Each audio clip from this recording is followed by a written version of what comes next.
మిత్రులారా, అవును, మనం నిజంగా అదృష్టవంతులమే. అలాగే దురదృష్టవంతులం కూడా. ఎందుకో తెలుసా? సమయాన్ని వినియోగించడం తెలిస్తే అదృష్టం, ఎలా వినియోగించాలో తెలియకపోతే అది దురదృష్టం. ఒకటే గుర్తుంచుకోవాల్సిన విషయం, సమయం అనేది అందరికీ సమానం. ఒకరికి ఎక్కువ కాదు, మరొకరికి తక్కువ కాదు. ఒకరున్నవాళ్ళు అని సమయం ఎక్కువ చూపించదు, ఒకరు ఏమీ లేనివారని తక్కువ చూపించదు. మనకున్న అదృష్టం ఒకటే, అది మన ఆలోచన మాత్రమే.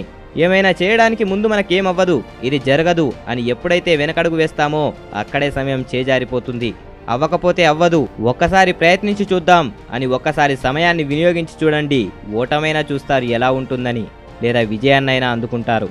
కానీ ఒకటి చెప్పాలి మీకు, రోడ్డు మీద ఎవరైనా బిచ్చమెత్తుకునే వారిని చూస్తే మీకేమనిపిస్తుందో తెలియదు. కానీ మనకు అవకాశం ఉండి కూడా సమయాన్ని వినియోగించుకోకపోతే మనం అంతకన్నా దారుణంగా కనిపిస్తాం ఎదుటివారికి అని మాత్రం మర్చిపోవద్దు.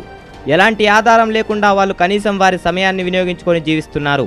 వాళ్ళ ద్వారా కూడా స్ఫూర్తిని తీసుకోవచ్చు, కానీ వాళ్ళని తక్కువ అంచనా వేసే హక్కు మనకు లేదు.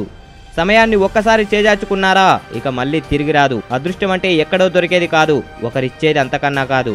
మాట్లాడగలుగుతున్నాం, చూడగలుగుతున్నాం, నడవగలుగుతున్నాం. కొందరికి ఆ అవకాశం కూడా లేదు. కానీ ఆ అవకాశాలు లేని వారు సైతం వాటిని ఛేదించి విజయాన్ని అందుకునే ప్రయత్నంలో ముందుకు సాగుతున్నారు. వాళ్ళు మనకు స్ఫూర్తిదారులు. కానీ అన్నీ ఉండి మాత్రం మనకి తెలియకుండానే సమయాన్ని పాడు చేసుకొని దురదృష్టవంతులుగానే మిగిలిపోతున్నాం. చిన్న ఆలోచన చేసి చూడండి, మనం ఎలాంటి పరిస్థితుల్లో ఉంటున్నామో అర్థమవుతుంది. ఏదైనా చేయగలిగి ప్రయత్నించి చూడండి, తర్వాత చెప్పుకోవడానికైనా ఉంటుంది. ఈరోజు చేసిన దానికి రేపు విలువ ఉంటుంది. ఎలాంటి ప్రయత్నం చేయకపోతే ప్రతిరోజు అలానే ఉంటుంది. సమయం అనేది పరుగు పందెంలో గెలిచే విజయం లాంటిది. ముందడుగు వేస్తూనే ఉండండి. ఎవరు వస్తున్నారనేది కాదు, మీరు రంగంలో ఉన్నారనేదే ముఖ్యం. పరిగెత్తు పరిగెత్తు, గెలిచే వరకు పరిగెత్తు. ఆలోచించి చూడండి, ఓ నిర్ణయానికి రండి. సమయం అందరికీ ఒకటే అని మాత్రం మర్చిపోవద్దు. విజయానికి భరోసా ముందడుగు లాంటి ఆలోచన. విజయం కోసం తీసుకునే ఆలోచన ఎక్కువ సమయం పట్టవచ్చు, కానీ దాన్ని సరిగ్గా అందుకోకపోతే చాలా తక్కువ సమయంలోనే ఓటమిని అంగీకరించవలసి వస్తుంది.